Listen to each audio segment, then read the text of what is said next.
AT&T's data breach, net neutrality, and stockpiling chips. This is MacVoices. Today's MacVoices is supported by MacVoices After Dark. What happens before the show starts and after we sign off? Informative, fun, and completely off-script conversations. That's what. MacVoices After Dark is an exclusive benefit for our Patreon subscribers. Sign up now at patreon.com/MacVoices. Well, I'm going to move us on a little bit to something that this seems like this has become a fixture of the live show every week. Another hack or ransomware attack. This one had to do with AT&T.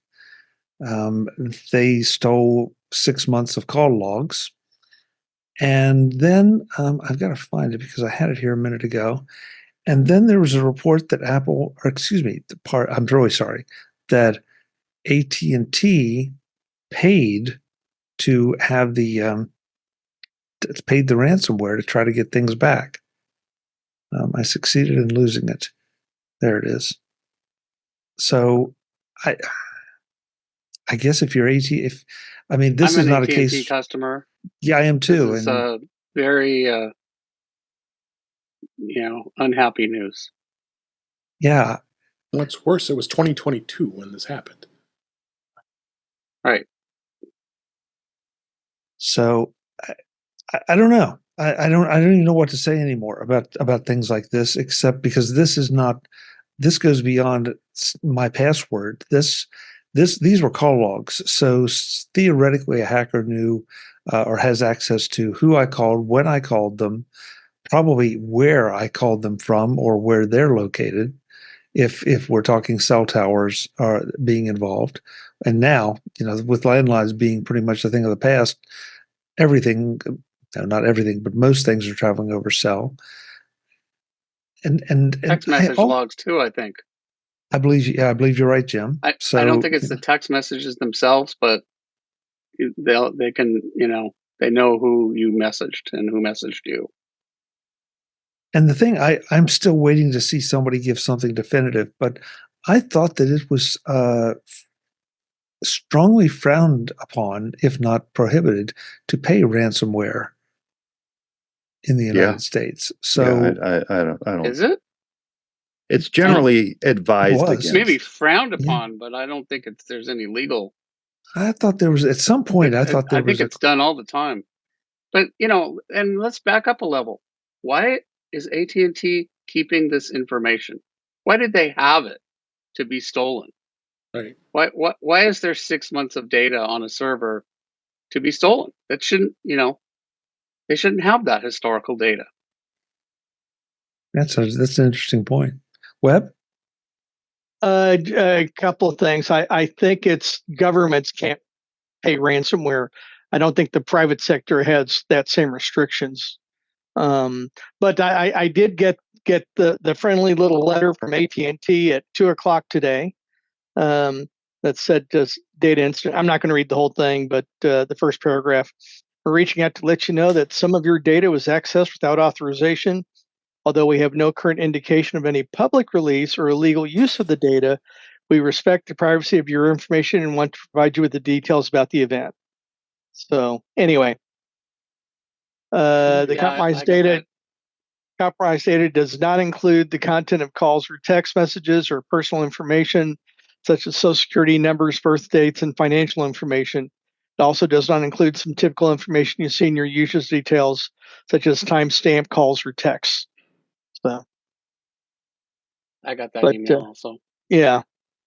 Here's what they're not saying. They're not saying that what happened in reality was they were running an old Sun server under UTM on an iPad M1, and someone left it in the bar. And so there actually wasn't a hack. It was just an iPad picked up in the bar, and all of a sudden they had all this data. That's the truth that's not out there. Oh, I wish I know that's not true, but I can see that scenario coming, Mike. It's terrifying. It really is. Mike, have you considered a career in fiction? No, but if I can bring this back around to UTM for just a moment, I almost literally built that scenario for a client of mine. They used to have an old SCO Unix server that ran a specialty vertical software that I used to support way back in a previous life. They learned I had my own business now. Their old server had died, and they reached out to me for a solution rather than the company I used to work for, and said, how, I have backups, I have copies of the old server. How can we get this going again? And I built them a virtual machine in VMware running SCO Unix, put their software and data back onto it, and ran it on a Mac Mini and shipped it back down to them. Wow. So Today is the first time I've ever it ever is a heard scenario that SCO could, in pronounced theory, SCO. happen. SCO? Yeah, SCO Unix. Yeah. Well, I know what you're talking about because I'm Yeah. old, but Yeah. I've never heard it. I've I Well, never that's what used we it, call so it. never worked Yeah. with it. Yeah, I can imagine people that work with it all the time would call it that, but I never heard that. It's interesting. So much faster than SCO. Or that's Santa Cruz operation, right? Santa Cruz operation, yeah. Yeah. We also did Xenix servers, but that's a SCO Microsoft collaboration.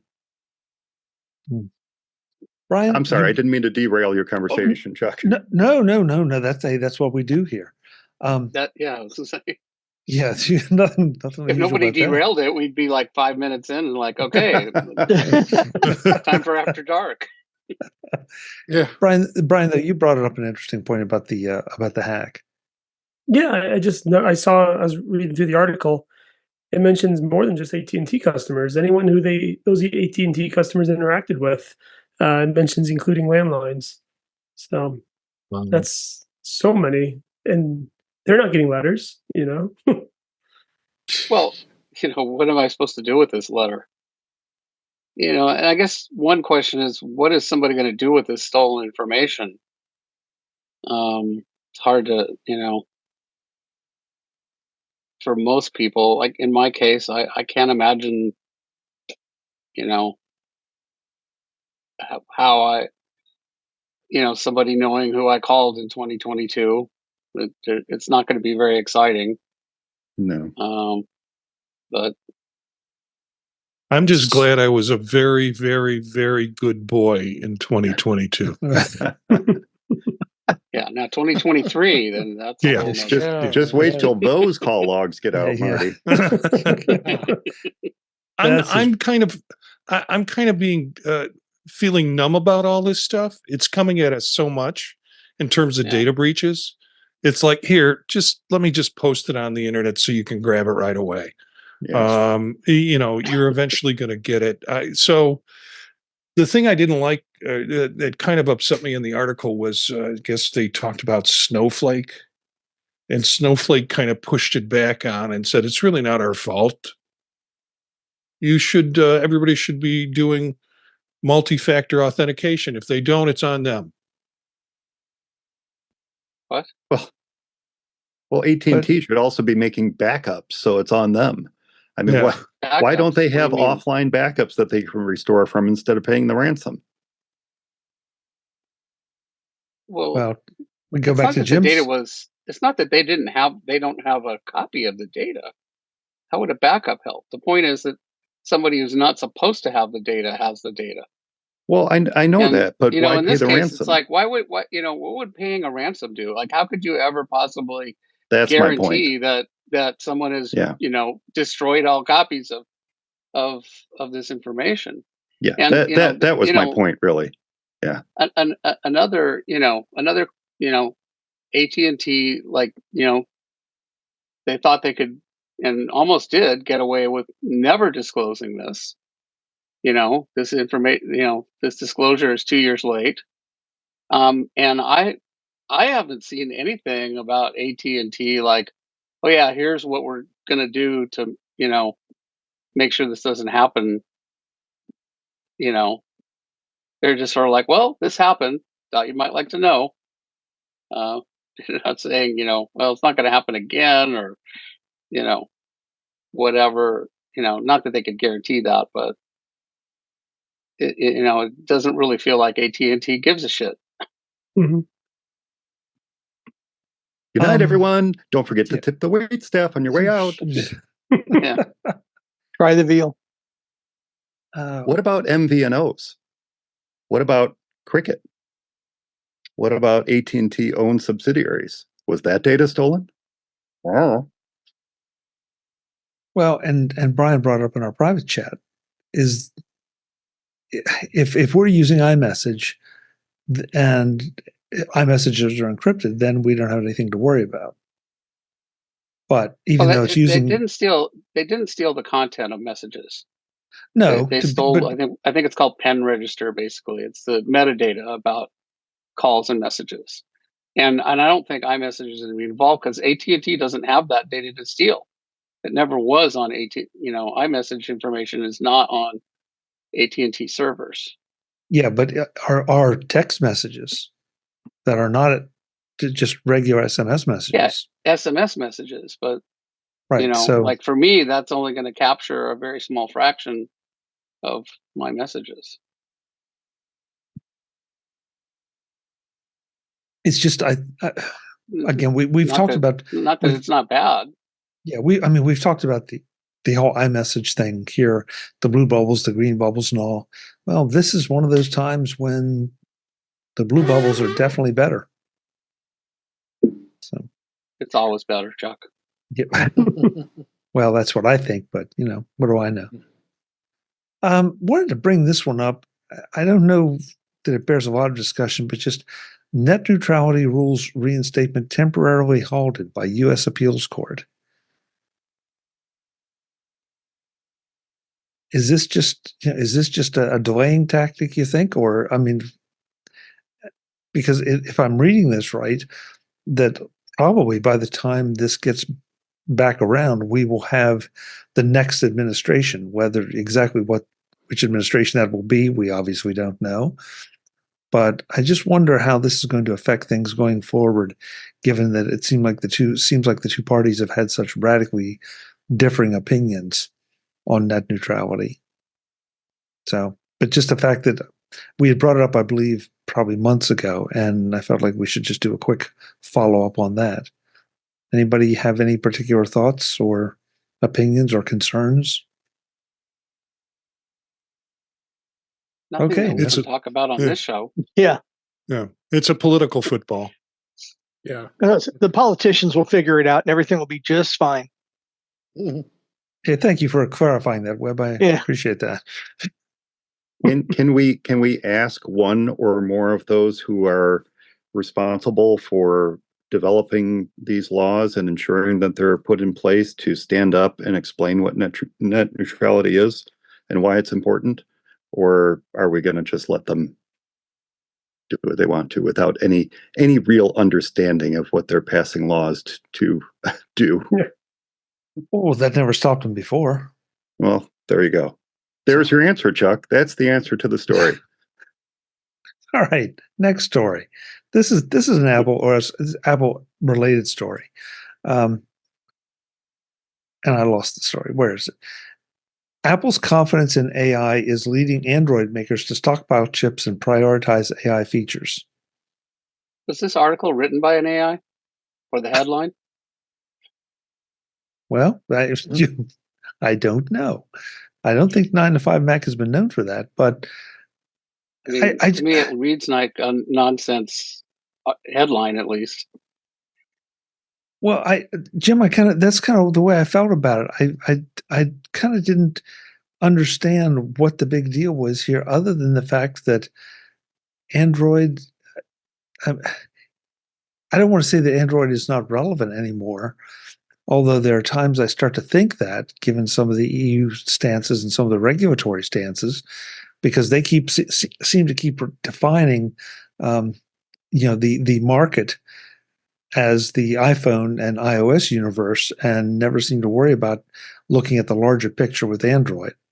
So I don't know. Does this mean that the Android phone makers were really not looking at AI ever, or not paying attention to it? I don't think it I has see. anything to do with Apple. I mean, other than yes, Apple's putting focus on this, and so they're putting a little bit more focus on it. I think what this has to do with is the various makers of Android handsets competing amongst each other, stockpiling the chips that will soon become harder to come by unless production is ramped up, so that they can be prepared to outdo one of their competitors. I don't know that they're necessarily looking to outdo Apple, but Samsung might be looking to outdo Google, or Google might be looking to outdo, Motorola or whatever. That's what my sense is, that because Apple doesn't care, they're making their own chips. So this probably has more to do with each other. That would be my take. You're right. Apple's making its own chips. I don't know. I mean, why are they stockpiling? Well- Because they're going to need to put more chips in the phones to make them more powerful. This article is just nothing but nonsense based on nonsense. It doesn't, what chips are they talking about? It doesn't say. Are we talking about chips in the phones? Are we talking about chips used to train AI models?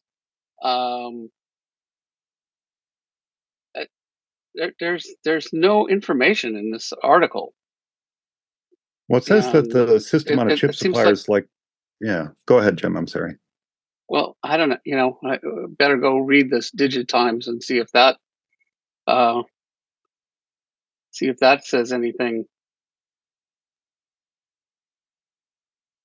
And I've never even heard of MediaTek before. Mm-hmm. If Mark Vuccio were here, he'd probably say clickbait. Oh my God, there's nothing in this. Or am I not? Oh, it requires a paid subscription. I can't see the Digitimes article.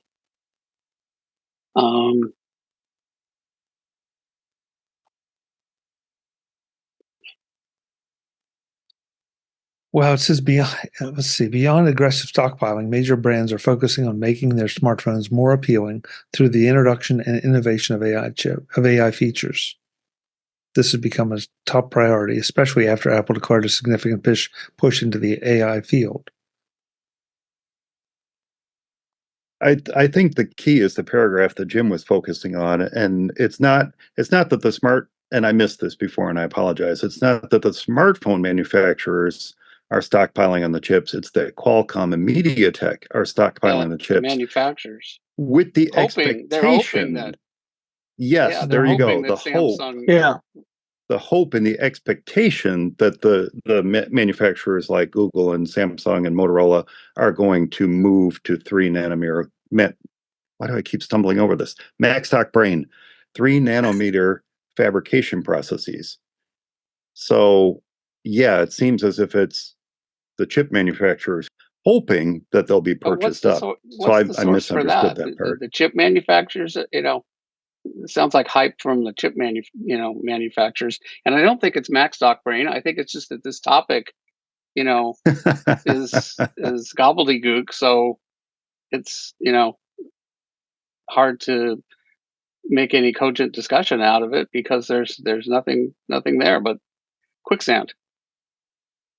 It could be too that they're stockpiling the chips so that they can be ready for other flagship manufacturers to make the request for these chips while they are also needing to manufacture chips for companies like Apple. It's hard for me to believe that these chip companies would, they're not going to make chips that they don't know that they have customers for and stick them on a shelf somewhere. The industry doesn't work that way. Because that could wind them up with a big pile of chips that never, winds That nobody wants. Yeah. That winds up in a dump. What do you think this is? E.T. the extraterrestrial for the Atari? Come on, they don't dump those. Well, I don't know enough about this. Is there a way to adapt those chips to other things other than phones and tablets? Excuse me. This article doesn't even say what chips they're talking about. then I guess we'll wait for a follow-up. I had some really good hint of lime chips earlier. They were tasty. I'm stockpiling those. Yeah, Mike and Jim Yeah, are we're going to buy stockpiling more those. next time we go to the store. We're just going to stockpile them and keep them on the shelf. And Corner of the I will market, huh? not dump them. I will like not that dump Trader them. Joe's pineapple salsa. See, also good. Ask Now you're Qualcomm making- about that. Now you're making me hungry, Jim. Now you're making me hungry. Visit MacVoices.com for show notes and to connect with Chuck on social media. Get involved in our Facebook group or like our Facebook page, and get more out of your Apple tech with MacVoices Magazine, free on Flipboard and on the web. And if you find value in it all, consider supporting us through either our Patreon campaign at patreon.com/MacVoices or by making a one-time donation via the PayPal link on our front page and in the show notes of each episode. You will join these fine people who help bring you Mac Voices.